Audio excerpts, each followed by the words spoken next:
Gukes Domaraju kembali menang dan memimpin turnamen Tata Steel 2025. Dia punya 5 poin, sama dengan Abu Satorov dan Pragananda. Pada babak ke-7, Gukes mengalahkan seniornya Pentala Hare Krishna. Permainan dimulai Gukes dengan E4. Hare Krishna bertahan dengan pertahanan Prancis. Setelah D4, D5, Gukes memilih varian advance E5. Kemudian Pentala Hare Krishna mendorong C5 merusak struktur pion. Akan tetapi, Gukes mempertahankan ikatan pion dengan C3. Setelah kuda ke petak C6, kuda F3, gajah D7, gajah E2, lalu kuda G ke petak E7. Di posisi ini, Gukes memutuskan untuk rokade. Kemudian terjadi pertukaran pion, pion makan pion. Selanjutnya, kuda ke petak F5 tambahan tekanan pada pion D. Ini langsung dibalas dengan kuda C3. Setelah itu, A6. Langkah ini adalah langkah profilaksis, mencegah kuda ataupun gajah menempati petak B5. Selain itu, juga persiapan untuk mendorong B5.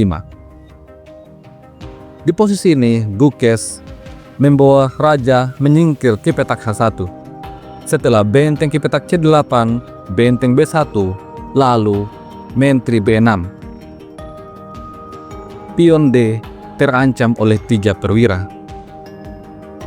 Di posisi ini, Gukes tidak menjaga pion. Dia memainkan langkah G4. Langkah ini mengandung jebakan. Apabila kuda makan pion, maka langkah ini membuat putih unggul karena gajah memberikan pinning pada kuda hitam.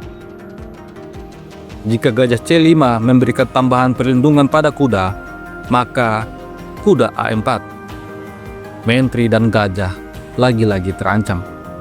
Setelah menteri mundur, kuda makan gajah. Menteri makan kuda dan kuda makan kuda. Hitam kalah 1 perwira. Langkah terbaik untuk hitam adalah kuda C makan pion, di mana setelah pion makan kuda, kuda makan kuda. Apabila gajah makan kuda, benteng akan makan kuda, sebuah langkah kombinasi. Dan jika pion makan benteng, kuda B akan jatuh. Di posisi ini, gajah perlu ke petak E3 untuk mengancam menteri, namun benteng makan gajah.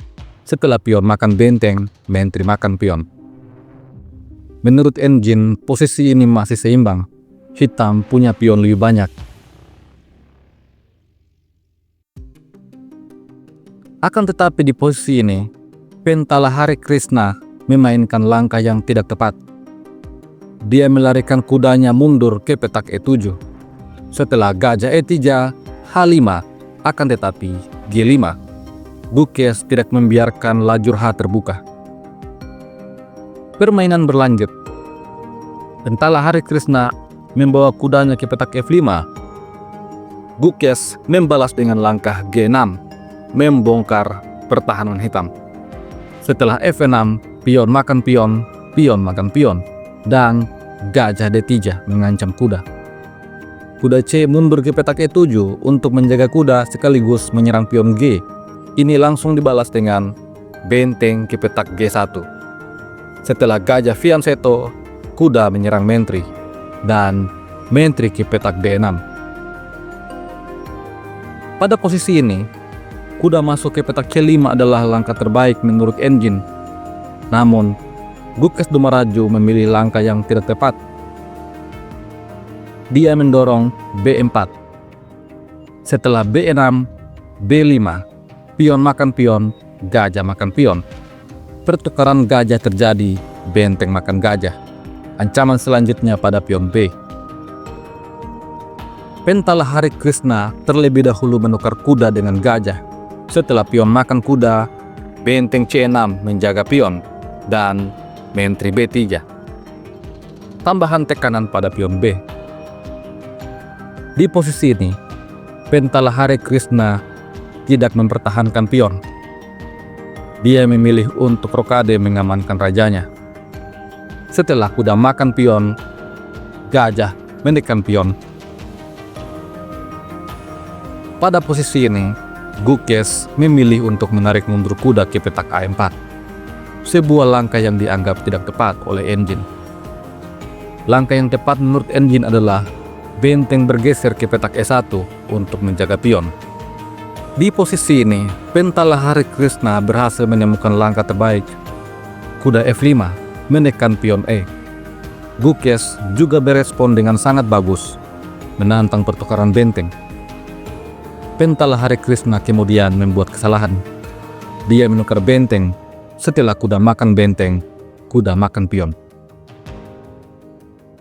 Hal ini memberikan kesempatan kepada Gukes untuk menempatkan menteri di petak B7, mengancam skakmat, sehingga gajah harus kembali fianchetto. Setelah itu, benteng menyerang kuda, dan kuda mundur ke petak F5. Kemudian, kuda makan pion, mengancam benteng. Apabila kuda hitam salah melangkah, hitam juga bisa terkena skakmat. Tentu saja hal itu tidak terjadi. Pentalahari Krishna menyerang menteri. Setelah menteri ke petak F7 skak, raja sembunyi di petak H8, lalu kuda makan gajah. Kuda makan kuda, kemudian benteng E7, mengancam skakmat. Pentalahari Krishna dipaksa untuk bertahan dengan benteng G8. Lalu, benteng mengancam menteri. Setelah menteri B6, benteng makan pion. Ancaman selanjutnya pada pion H5. Oleh karena itu, menteri B1 skak, raja G2. Setelah F5 menutup kemungkinan benteng makan pion, Gukes memainkan benteng C5. Setelah itu, Pentalahari Krishna melancarkan skak bertubi-tubi. Raja lari ke petak F1, menteri A1, raja F2, menteri B2. Setelah raja ke petak G3, H4, dan raja F4. Kemudian, menteri B8. Di posisi ini, benteng bisa menutup skak. Permainan kemudian berlanjut dengan menteri D6. Namun, setelah raja ke petak G5, Gukes siap untuk melancarkan skakmat. Di posisi ini, Pentalahari Krishna akhirnya menyerah karena dia melihat raja putih sedang berburu. Apabila permainan berlanjut dengan menteri C6 misalnya untuk menyerang kuda, maka raja masuk ke petak H6. Setelah menteri makan kuda, putih akan mengorbankan menterinya. Meskipun benteng makan menteri, benteng E8, skak. Setelah benteng menutup skak, G7, skakmat yang sangat menyakitkan. Apabila di posisi ini, menteri mundur ke petak D8 untuk menjaga pertahanan, maka benteng E7. Setelah menteri C8, raja H6. Menteri kembali ke petak D8, maka menteri F6. Setelah menteri A8, kuda G5. Hitam betul-betul terkena zugzwang. Posisi ini adalah skakmat dalam 4 langkah.